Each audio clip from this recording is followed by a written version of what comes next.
अस्सलाम स्टूडेंट्स, हम पढ़ रहे थे हाइब्रिडाइजेशन, जिसमें से हमने हाइब्रिडाइजेशन की sp3 टाइप, sp2 टाइप और sp टाइप पढ़ ली थी। और इस लेसन में हम पढ़ेंगे sp3d, sp3d2 और sp3d3 हाइब्रिडाइजेशन को पढ़ेंगे, जिसमें से हम सबसे पहले पढ़ने लगे हैं sp3d। स्टूडेंट्स, इसको देख के ही पता चल रहा है कि इसमें 1s 3p और 1d ऑर्बिटल मिक्सअप होंगे और 5 न्यू ऑर्बिटल्स बनाएंगे। तो 1s 3p और 1d मिक्सअप होंगे, और चूंकि ये 5 ऑर्बिटल्स मिक्सअप होंगे तो 5 ही न्यू ऑर्बिटल्स बनेंगे। हम पढ़ रहे थे हाइब्रिडाइजेशन, जिसमें हमने पढ़ा था कि डिफरेंट एनर्जी और डिफरेंट शेप, डिफरेंट एनर्जी मतलब डिफरेंट मीन्स तकरीबन सेम या नियरली सेम एनर्जी वाले ऑर्बिटल्स मिक्सअप होंगे, और जिनकी शेप्स डिफरेंट होंगी, डिफरेंट शेप वाले और डिफरेंट एनर्जी वाले। लेकिन डिफरेंट एनर्जी का ये हरगिज़ मकसद नहीं है कि बिल्कुल बहुत ज़्यादा डिफरेंस होगा एनर्जी में। तकरीबन नियरली सेम एनर्जी वाले या सेम एनर्जी वाले डिफरेंट शेप वाले ऑर्बिटल्स मिक्सअप होंगे और 5 न्यू ऑर्बिटल्स बनेंगे। यहाँ पे चूंकि 5 ऑर्बिटल्स मिक्सअप होंगे, 5 ही न्यू ऑर्बिटल्स बनेंगे,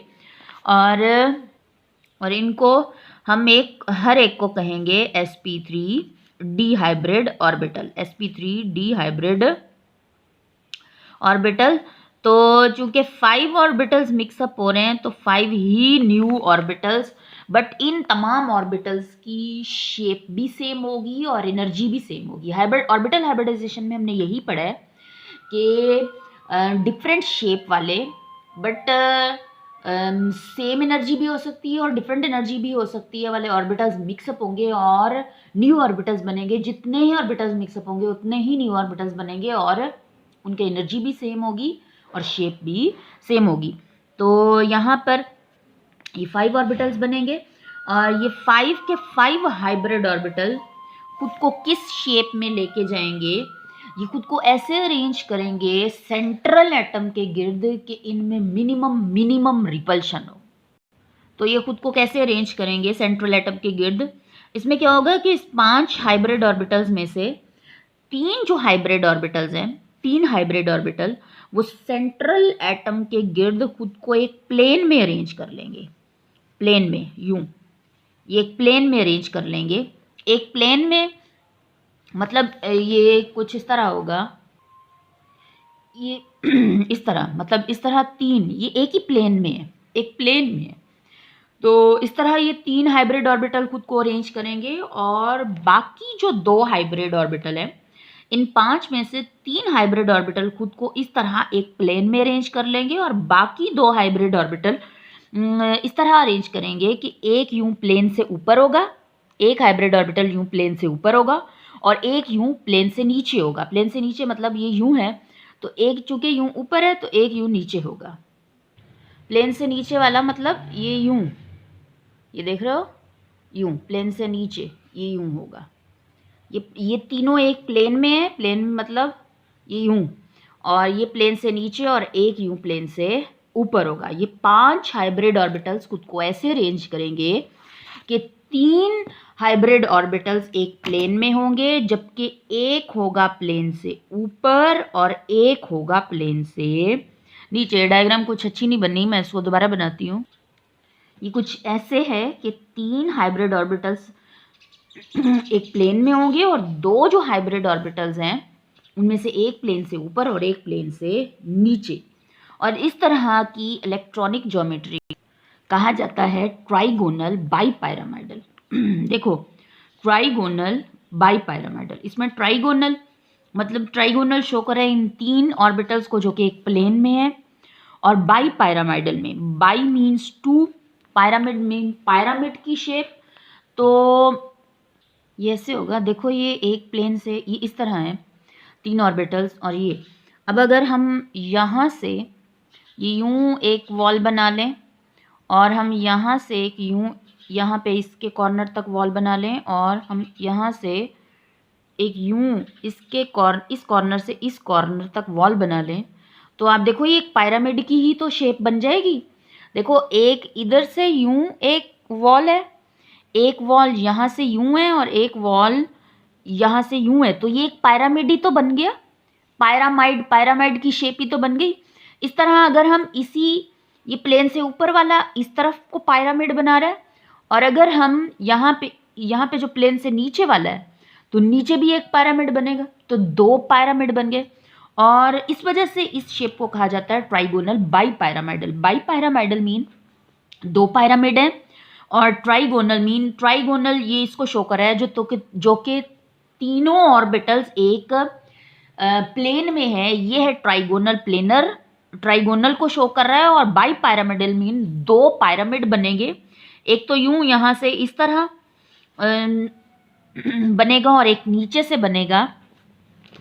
तो इस वजह से इस इलेक्ट्रॉन ज्योमेट्री को कहा जाता है, इस तरह की इलेक्ट्रॉन ज्योमेट्री को, जो कि सेंट्रल एटम के गिर्द ऑर्बिटल्स जब अरेंज करते हैं खुद को तब बनती है, और हाइब्रिडाइजेशन sp3d हाइब्रिडाइजेशन की वजह से बनती है। इस तरह की ज्योमेट्री को कहा जाता है ट्राइगोनल बाईपिरामिडल ज्योमेट्री।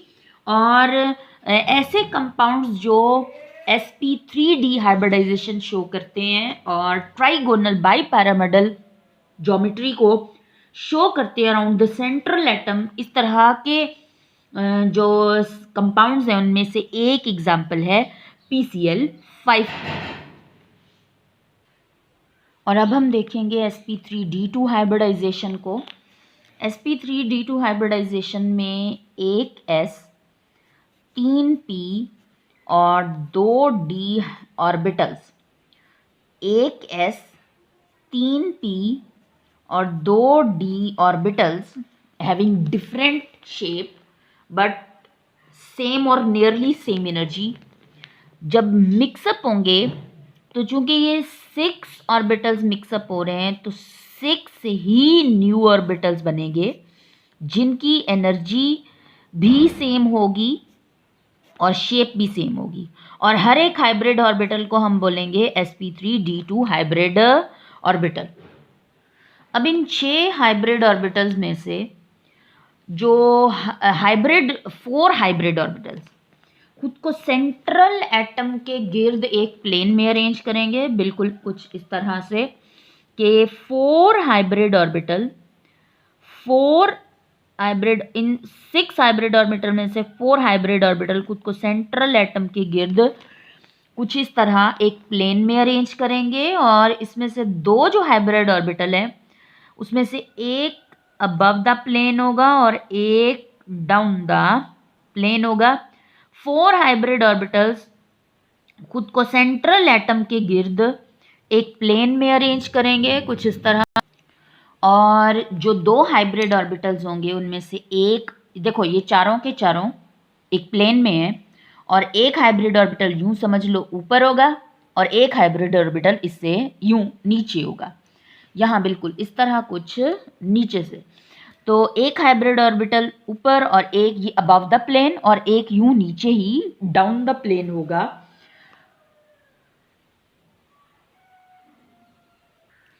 इस तरह की इलेक्ट्रॉन ज्योमेट्री को अराउंड द सेंट्रल एटम हम कहते हैं octahedral electron geometry. Central atom के गिर्द अगर इलेक्ट्रॉन पेयर्स और लॉन पेयर्स खुद को इस तरह अरेंज करें, या यूं कह लो कि ऑर्बिटल्स खुद को इस तरह सेंट्रल एटम के गिर्द अरेंज करें, तो इससे जो ज्योमेट्री सेंट्रल एटम के गिर्द इलेक्ट्रॉन ज्योमेट्री स्टैब्लिश होती है दैट इज ऑक्टाहेड्रल। ऑक्टाहेड्रल में ऑक्टाहेड्रल मीन्स 8 फेस वाला, 8 फेस वाला।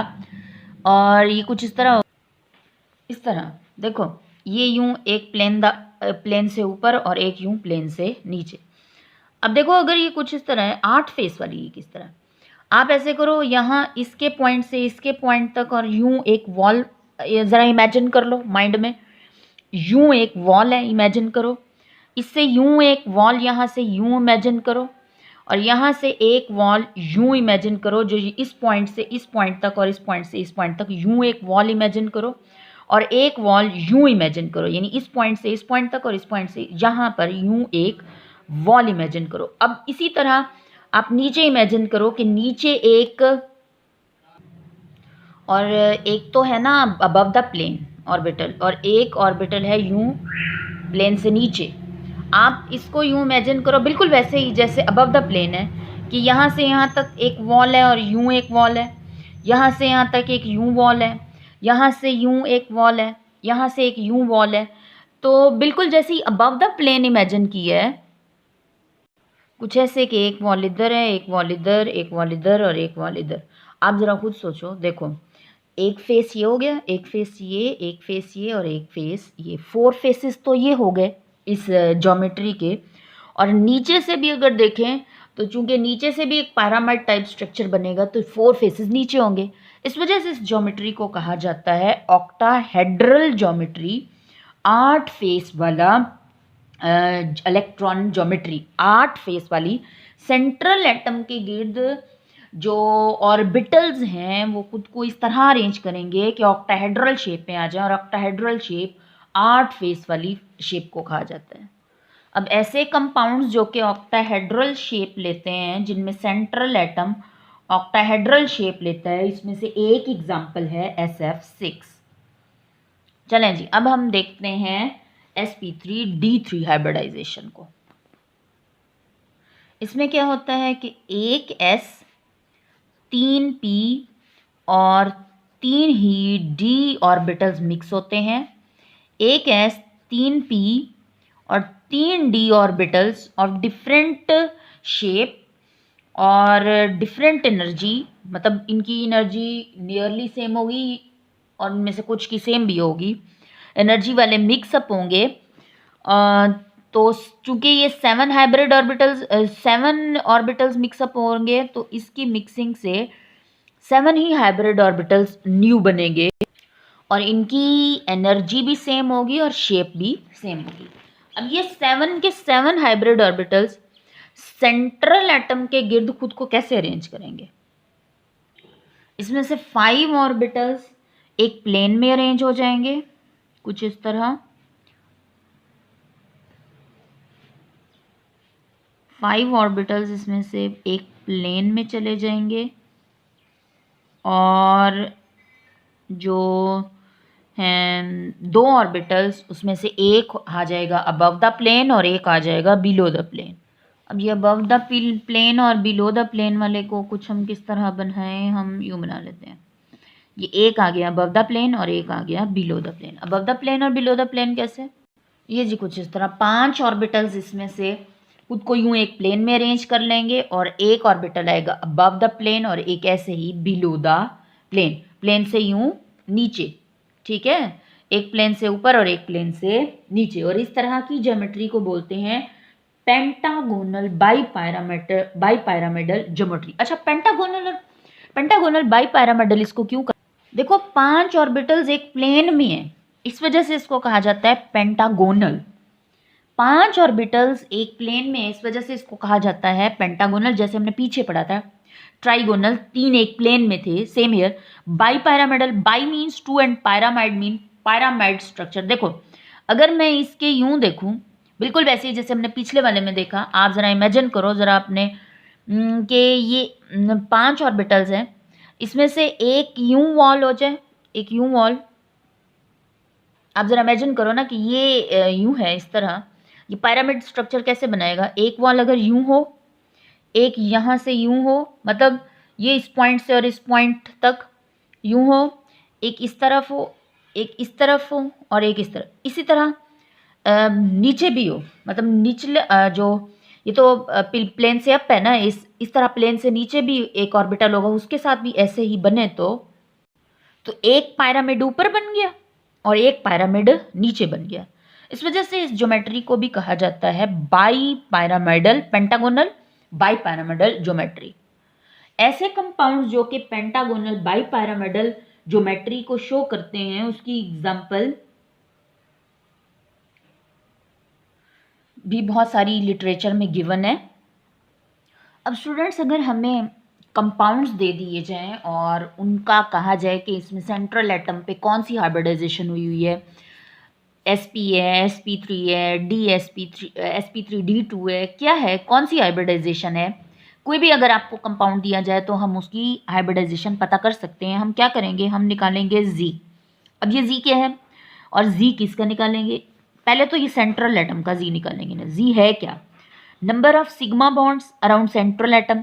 जो भी हमें कंपाउंड दिया गया है उसके सेंट्रल एटम के गिर्द पहले तो नंबर ऑफ सिग्मा बॉन्ड्स निकाल लेंगे, उसके बाद निकालेंगे lawn pairs around the central atom. Central atom के गिर्द लॉन पेयर्स निकालेंगे, दोनों को प्लस कर लेंगे, ये हमारा जी आ जाएगा। अगर हमारी जी की वैल्यू 2 आ जाए, जी की वैल्यू 2 आ जाए तो हाइब्रिडाइजेशन होगी sp हाइब्रिडाइजेशन, sp हाइब्रिडाइजेशन। अगर कोई भी आपको कंपाउंड दिया गया उसमें सेंट्रल एटम पे आपने जी की वैल्यू निकाली और जी की वैल्यू 3 आ गई तो वहाँ पे हाइब्रिडाइजेशन हुई है sp2। अगर जी की वैल्यू किसी भी कंपाउंड में सेंट्रल एटम के लिए आ जाए 4 तो वहाँ पे हाइब्रिडाइजेशन हुई है sp3। और अगर 5 आ जाए तो sp3 डी हाइब्रिडाइजेशन, अगर 6 आ जाए तो sp3 डी 2 हाइब्रिडाइजेशन, और अगर 7 आ जाए तो sp3 d3 हाइब्रिडाइजेशन वहाँ पे हुई है सेंट्रल एटम पे। आपको अगर कोई भी कंपाउंड दिया जाए आपने उस कंपाउंड में जी की वैल्यू निकालनी है। जैसे हमारे पास सल्फर ट्राइऑक्साइड है, इसमें मैं आपको सेंट्रल एटम सल्फर का जी का वैल्यू निकाल के दिखाती हूँ। उससे पहले हम इसका स्ट्रक्चर ड्रॉ कर लें। सल्फर ट्राइऑक्साइड SO3 का स्ट्रक्चर कुछ इस तरह है। आप लोगों ने VBT में पढ़ा था, VBT में मैंने आपको बताया था कि किसी भी दो एटम्स के बीच पहला बॉन्ड हमेशा सिग्मा होता है और दूसरा हमेशा पाई। इसका मतलब इन दो बॉन्ड्स में से एक सिग्मा होगा। सेम हेयर, यहाँ पे एक सिग्मा होगा। किसी भी दो एटम्स के बीच पहला बॉन्ड हमेशा सिग्मा होगा और दूसरा पाई होगा। उसके बाद पहला बॉन्ड हमेशा ही सिग्मा बनता है और दूसरा हमेशा पाई बनता है। उसके अलावा जी निकालने के लिए हमें एक तो क्या चाहिए, नंबर ऑफ सिग्मा बॉन्ड्स चाहिए अराउंड द सेंट्रल एटम, दूसरा हमें चाहिए lawn pairs around the central atom. तो सेंट्रल एटम सल्फर है यहाँ पे, इसके गिर्द 3 सिग्मा बॉन्ड्स हैं लेकिन लॉन पेयर यहाँ पे कोई भी नहीं है। तो अगर हमें जी निकालना है तो 3 यहाँ पे हो गए नंबर ऑफ सिग्मा बॉन्ड्स और lone pair central atom sulphur के गिर्द कोई नहीं है, तो हमारी जी की वैल्यू यहाँ पे आ गई 3। अगर हमारे पास जी की वैल्यू 3 आती है तो इसका मतलब यहाँ पे सल्फर पे कौन सी हाइब्रिडाइजेशन हुई है, sp2। इसी तरह अगर हमें कोई भी कंपाउंड दिया जाए और उसका हमें स्ट्रक्चर मालूम हो तो हम उसमें जी की वैल्यू सेंट्रल एटम के गिर्द निकाल के पता कर सकते हैं इस कंपाउंड में सेंट्रल एटम पे कौन सा हाइब्रिडाइजेशन हुआ है। जैसे अब हम निकालते हैं वाटर में, उससे पहले हमें वाटर का स्ट्रक्चर ड्रॉ करना है। और वाटर का स्ट्रक्चर कुछ इस तरह से है कि यहाँ पे 2 हाइड्रोजन है और ये रहे सेंट्रल एटम के गिर्द 2 लॉन पेयर। तो जी निकालना है हमें। जी निकालने के लिए सेंट्रल एटम यहाँ पे ऑक्सीजन है, ऑक्सीजन के गिर्द सबसे पहले तो 2 एटम्स के बीच एक ही बॉन्ड है तो पहला बॉन्ड हमेशा ही सिग्मा बॉन्ड होता है, ये सिग्मा बॉन्ड है और ये भी सिग्मा बॉन्ड। तो कितने सिग्मा बॉन्ड्स हैं, 2 सिग्मा बॉन्ड्स हैं और लॉन पेयर यहाँ पे कितने हैं, 2 लॉन पेयर्स हैं सेंट्रल एटम के गिर्द। यही हमारा फॉर्मूला है जी निकालने का, number of sigma bonds around the central atom plus lawn pairs around the central atom. तो यहाँ पे सेंट्रल एटम ऑक्सीजन के गिर्द 2 लॉन पेयर्स हैं, ये हमारी यहाँ पे जी की वैल्यू निकलेगी 4। अगर जी की वैल्यू निकलेगी 4 तो इसका मतलब यहाँ पे हाइब्रिडाइजेशन कौन सी है, sp3। इसका मतलब यहाँ पे सेंट्रल एटम जो ऑक्सीजन है इसके इस पे कौन सी हाइब्रिडाइजेशन हुई हुई है, sp3। इसी तरह अगर हमें किसी भी कंपाउंड का स्ट्रक्चर मालूम हो तो स्ट्रक्चर में हम सेंट्रल एटम के पे जी की वैल्यू निकाल के, और जी की वैल्यू कैसे निकालनी है, सेंट्रल एटम के गिर्द नंबर ऑफ सिग्मा बॉन्ड्स पहले तो देखने हैं, उसमें प्लस कर लेना है सेंट्रल एटम के गिर्द लॉन पेयर्स को, उनको मिक्स कर लेंगे, हमारे पास जी की वैल्यू आ जाएगी। अब हम निकालते हैं जी की वैल्यू इन अमोनिया में निकालते हैं। तो अमोनिया में हमारे पास NH3, पहले हमें इसका स्ट्रक्चर मालूम होना चाहिए। सेंट्रल एटम यहाँ पे है नाइट्रोजन, 1 हाइड्रोजन, 3 टेट्राहेड्रल पोजीशंस पे 3 हाइड्रोजन होंगे और सेंट्रल एटम के गिर्द 1 लॉन पेयर है। अब देखो जी की वैल्यू निकालनी है तो जी की वैल्यू के लिए हमें क्या चाहिए, नंबर ऑफ सिग्मा, 2 एटम के बीच पहला बॉन्ड हमेशा सिग्मा बॉन्ड होता है, ये भी हमारा सिग्मा बॉन्ड है, ये भी सिग्मा बॉन्ड, ये भी सिग्मा बॉन्ड, 3 सिग्मा बॉन्ड है और 1 हमारे पास सेंट्रल एटम के गिर्द लॉन पेयर है। इसको प्लस करेंगे, ये हमारे पास आ जाएगा 4। तो अगर जी की वैल्यू 4 है तो जो सेंट्रल एटम उस पर हाइब्रिडाइजेशन कौन सी हुई है, sp3 हाइब्रिडाइजेशन। अब हम देखते हैं सल्फेट में। सल्फेट का स्ट्रक्चर कुछ इस तरह से है। इसमें यहाँ पे ये एक ही बॉन्ड है दो एटम्स के बीच, तो सिग्मा होगा, ये भी सिग्मा होगा। यहाँ पे दो हैं तो इसमें से एक होगा sigma. First bond will be the sigma bond and second is pi bond. यहाँ भी एक सिग्मा है और एक पाई है। तो सेंट्रल एटम सल्फर के गिर्द 4 सिग्मा बॉन्ड्स हैं और यहाँ पे लॉन पेयर नहीं है सेंट्रल एटम के गिर्द, तो जी की वैल्यू हमारी निकलेगी 4। और 4 अगर सेंट्रल एटम के गिर्द जी की वैल्यू निकलेगी तो ये इसका मतलब यहाँ पे सेंट्रल एटम पे हाइब्रिडाइजेशन है, sp3 हाइब्रिडाइजेशन। इसी तरह PCl5 में देखें तो हमारे PCl5 का स्ट्रक्चर कुछ इस तरह से है कि 3 क्लोरीन एक प्लेन में है और एक क्लोरीन अबव द प्लेन और एक क्लोरीन बिलो द प्लेन। यहाँ पे Z, यहाँ पे सेंट्रल एटम फॉस्फोरस है। इसमें यहाँ पे हम देख, ये भी sigma bond sigma bond sigma, तो 5 सिग्मा बॉन्ड्स हैं और लॉन पेयर सेंट्रल एटम के गिर्द नहीं है। तो यहाँ पे हमारी वैल्यू निकलेगी सेंट्रल एटम की, जी की वैल्यू निकलेगी 5। अगर 5 है सेंट्रल एटम की जी की वैल्यू, तो हाइब्रिडाइजेशन यहाँ पे सेंट्रल एटम के पे हुई है sp3d हाइब्रिडाइजेशन। इसी तरह अगर हम नाइट्रेट आयन में देखें तो नाइट्रेट आयन का स्ट्रक्चर कुछ इस तरह से है। इसमें यहाँ पे एक सिग्मा है और एक पाई है और यहाँ तो दोनों ही सिग्मा बॉन्ड है। तो जी की वैल्यू सेंट्रल एटम नाइट्रोजन के लिए अगर हम निकालें तो ये हमारी निकलेगी 3 प्लस लॉन पेयर यहाँ पे कोई नहीं है, तो हमारी यहाँ पे जी की वैल्यू निकलेगी 3। अगर जी की वैल्यू यहाँ पे 3 है तो मतलब सेंट्रल मतलब यहाँ पे हाइब्रिडाइजेशन है sp2। तो सेंट्रल एटम पे हमारी हाइब्रिडाइजेशन कौन सी हो चुकी है, sp2। इसी तरह कार्बोनेट आयन को अगर हम देखें, ये कार्बोनेट आयन का हमारा स्ट्रक्चर है। यहाँ पे सेंट्रल एटम कार्बन पे ये भी सिग्मा बॉन्ड, दो एटम्स के बीच पहला बॉन्ड सिग्मा होगा और दूसरा पाई होगा। इसमें से एक सिग्मा एक पाई, तो मतलब 3 सिग्मा बॉन्ड्स हैं सेंट्रल एटम के गिर्द और लॉन पेयर 0 है। तो हमारी यहाँ पे वैल्यू निकलेगी 3। अगर हमारी एस यहाँ पे अगर वैल्यू निकलेगी 3 तो हाइब्रिडाइजेशन सेंट्रल एटम पे हुई है sp2। और अगर sp2 हाइब्रिडाइजेशन कार्बन पे हुई है कार्बोनेट आयन में, तो मतलब ज्योमेट्री यहाँ पे होगी ट्राइगोनल प्लेनर। इसी तरह अगर हम फॉस्फेट को देखें तो फॉस्फेट में सेंट्रल एटम फॉस्फोरस है।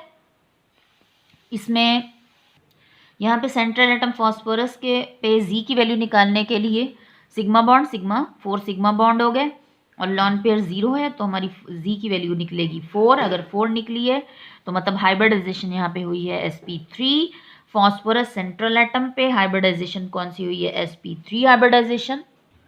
स्टूडेंट्स जी निकालने का ये मेथड तो हम तब यूज़ करेंगे जब हमारे पास स्ट्रक्चर हमें मालूम हो। लेकिन अगर हमें ऐसे कंपाउंड्स दे दिए जाएं जिनके हमें स्ट्रक्चर मालूम ना हो, जैसे अगर हमें कहा जाए XeO2F2 में Xe यानी जीनॉन का पे कौन सी हाइब्रिडाइजेशन हुई है आप मालूम करो, तो फिर हम मालूम, अगर हमें स्ट्रक्चर ही मालूम नहीं है तो हम हाइब्रिडाइजेशन यहाँ पे मालूम जी की वैल्यू नहीं निकाल सकते, तो हाइब्रिडाइजेशन नहीं निकाल सकते। जैसे हमें कहा जाए XeF4 में जीनॉन का हाइब्रिडाइजेशन मालूम करें, SF4 में S सल्फर का हाइब्रिडाइजेशन मालूम करें, तो हम यहाँ पे हाइब्रिडाइजेशन मालूम नहीं कर सकते अगर हमें इनके स्ट्रक्चर नहीं आते। तो इस सूरत में हम क्या करेंगे, तो इस सूरत में हम जो हमारा जी का फार्मूला है वो कुछ ये वाला इस्तेमाल करेंगे। इस फार्मूले के अकॉर्डिंग हम जी को कैसे निकालेंगे, हम ये फार्मूला इस्तेमाल करेंगे। जो सेंट्रल एटम है उसके ऊपर कौन सी हाइब्रिडाइजेशन हुई है उसको हम कैसे मालूम करेंगे, हम ये फार्मूला लगाएंगे number of valence electron on central atom. Central atom के में वैलेंस इलेक्ट्रॉन्स कितने हैं प्लस एनी नेगेटिव चार्ज। अगर उस कंपाउंड पे कोई नेगेटिव चार्ज है तो माइनस एनी पॉजिटिव चार्ज। अगर उस कंपाउंड पे कोई पॉजिटिव चार्ज है तो उसको माइनस कर देंगे। और सेंट्रल एटम के गिर्द अगर मोनोवेलेंट एटम्स हैं, मोनोवेलेंट मतलब जैसे हाइड्रोजन हो गया, जैसे हमारे पास फ्लोरीन हो गया, ये मोनोवेलेंट एटम्स हैं। मोनोवेलेंट जैसे ब्रोमीन हो गया, क्लोरीन हो गया। मोनोवेलेंट मीन जिनकी वैलेंसी वन जो एक बॉन्ड बना सके। इन ये प्लस कर देंगे तो हमारे पास जी की वैल्यू आ जाएगी। हम एक करके देखते हैं। सबसे पहले तो इसमें सपोज कर लें कि अमोनिया का हमें स्ट्रक्चर मालूम नहीं है और हमने मालूम करना है कि इसमें सेंट्रल एटम पे कौन सी हाइब्रिडाइजेशन हुई है, तो हम ये वाला फार्मूला यूज़ करेंगे। इसमें हाफ, और सबसे पहले क्या, number of valence electron in central atom nitrogen है यहाँ पे, और इसमें वैलेंस इलेक्ट्रॉन में 5 इलेक्ट्रॉन्स होते हैं। उसके बाद प्लस एनी नेगेटिव चार्ज, इस कंपाउंड के ऊपर कोई नेगेटिव चार्ज नहीं है, तो हम इस स्टेप को इग्नोर करेंगे। माइनस एनी पॉजिटिव चार्ज, इस कंपाउंड पे कोई पॉजिटिव चार्ज नहीं है तो हम इसको भी इग्नोर करेंगे। Plus number of monovalent atoms, monovalent जैसे हाइड्रोजन हो गया, जैसे फ्लोरीन हो गया, जैसे क्लोरीन हो गया, जो मतलब एक बॉन्ड बना है, तो यहाँ पे हाइड्रोजन मोनोवेलेंट है और ये सेंट्रल एटम के साथ 3 हाइड्रोजन जुड़े हैं, मतलब 3 बॉन्ड्स बना के 3 हाइड्रोजन जुड़े हैं, तो मोनोवेलेंट एटम 3 जुड़े हुए हैं, उसको प्लस कर देंगे। यहाँ पे हमारे पास ये वैल्यू आ जाएगी 4 वैल्यू आ जाएगी। और अगर Z की वैल्यू 4 आ जाए तो मतलब हाइब्रिडाइजेशन हमारे पास कौन सी है, sp3 around the central atom. हम एक और एग्जांपल भी करके देख लेते हैं। जैसे हमारे पास कार्बोनेट है, तो इसमें हमारे पास सबसे पहले तो number of valence electrons on central atom, यहाँ पे सेंट्रल एटम कार्बन है which is least in number. Central atom कौन सा होता है, जो नंबर में कम हो, सेंट्रल एटम। इसमें वैलेंस शेल में 4 इलेक्ट्रॉन्स हैं और उसके बाद हमने देखना है प्लस एनी नेगेटिव चार्ज, तो नेगेटिव चार्ज यहाँ पे 2 है तो इसको प्लस कर लेना है। उसके बाद हमने देखना है प्लस कर लेना है नेगेटिव चार्ज को, नेगेटिव चार्ज 2 नेगेटिव है तो 2 को हम इसमें प्लस कर लेंगे। पॉजिटिव चार्ज कोई है नहीं जिसको यहाँ से माइनस करना है। मोनोवेलेंट एटम्स यहाँ पे कोई है नहीं, ये ऑक्सीजन मोनोवेलेंट नहीं है, ऑक्सीजन मोनोवेलेंट नहीं है, तो ये हमारे पास वैल्यू आ जाएगी 3 वैल्यू आ जाएगी। इसका मतलब यहाँ पे सेंट्रल एटम कार्बन पे अगर Z की वैल्यू 3 है तो हाइब्रिडाइजेशन है sp2, अगर हाइब्रिडाइजेशन sp2 है तो मीन्स यहाँ पे सेंट्रल एटम के गिर्द जो ऑर्बिटल्स हाइब्रिडाइजेशन के बाद खुद को अरेंज करेंगे वो ज्योमेट्री या इलेक्ट्रॉन ज्योमेट्री हो ट्राइगोनल प्लेनर। अब हम इन कंपाउंड्स में central atom which is the xenon, इन दोनों में जीनॉन है और उसमें सल्फर है, इस पर कौन सी हाइब्रिडाइजेशन हुई है। अब हम इसका, हमें स्ट्रक्चर मालूम ना होने के बावजूद भी हम इसका, इस पर कौन सी हाइब्रिडाइजेशन हुई है हम मालूम कर सकते हैं by using the above written formula which is number of valence electron on central atom plus any negative charge minus any positive charge plus number of monovalent atoms। तो अब हम इसको यहाँ पे फार्मूले को अप्लाई करते हैं। इसमें जीनॉन सेंट्रल एटम है। सबसे पहले तो जीनन के outermost shell, valence shell में कितने इलेक्ट्रॉन्स होते हैं, 8 इलेक्ट्रॉन्स होते हैं। उसके अलावा प्लस एनी नेगेटिव चार्ज, इस कंपाउंड पे कोई नेगेटिव चार्ज नहीं है, माइनस एनी पॉजिटिव चार्ज, इस कंपाउंड पे कोई पॉजिटिव चार्ज नहीं है जिसको माइनस करें। उसके बाद प्लस इसमें करेंगे नंबर ऑफ मोनोवेलेंट एटम्स। तो यहाँ पे ये सेंट्रल एटम है, इसके गिर्द 2 ऑक्सीजन है, 2 फ्लोरीन है। फ्लोरीन दोनों ही, फ्लोरीन जो है वो मोनोवेलेंट है और 2 फ्लोरीन है, तो हम इसमें 2 प्लस कर देंगे। ये हमारे पास वैल्यू आ जाएगी 5 वैल्यू आ जाएगी। 5 अगर Z की वैल्यू आती है तो इसका मतलब यहाँ पे हाइब्रिडाइजेशन है sp3 डी हाइब्रिडाइजेशन। अगर sp3 डी हाइब्रिडाइजेशन है तो ज्योमेट्री यहाँ पे होगी ट्राइगोनल बाइपैरामाइडल, ट्राइगोनल बाइपैरामाइडल। अब इसी तरह हम XeF4 में देखते हैं। इसमें सेंट्रल एटम जीनॉन है।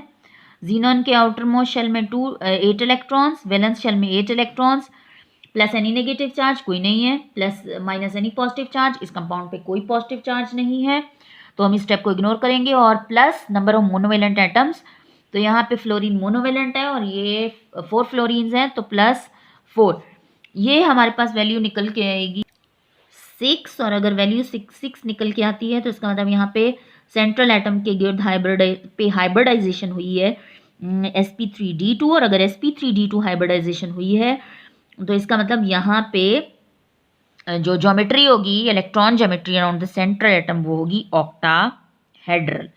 अब हम देखते हैं सल्फर इन SF6 में। सल्फर इन SF6 में sulphur is the central atom, इसमें हम Z की वैल्यू निकालेंगे विच इज़ हाफ। इसके आउटर मोशन में 6 इलेक्ट्रॉन और मोनोवेलेंट एटम्स कितने हैं 4। यहाँ पे ये हमारी वैल्यू निकल के आएगी 5 और अगर वैल्यू 5 आएगी तो इसका मतलब अगेन यहाँ पे हाइब्रिडाइजेशन होगी sp3d हाइब्रिडाइजेशन और ज्योमेट्री होगी ट्राइगोनल बाईपैरामिडल ज्योमेट्री। इस तरह अगर आपको किसी भी कंपाउंड दिया जाए और उसमें कहा जाए कि सेंट्रल एटम के पे कौन सी हाइब्रिडाइजेशन हुई है तो आप मालूम कर सकते हैं by using this formula which is number of valence electrons on central atom plus any negative charge minus any positive charge plus number of monovalent atoms। इस फार्मूले को यूज करके हम मालूम कर सकते हैं किसी भी कंपाउंड में सेंट्रल एटम पे होने वाली हाइब्रिडाइजेशन को।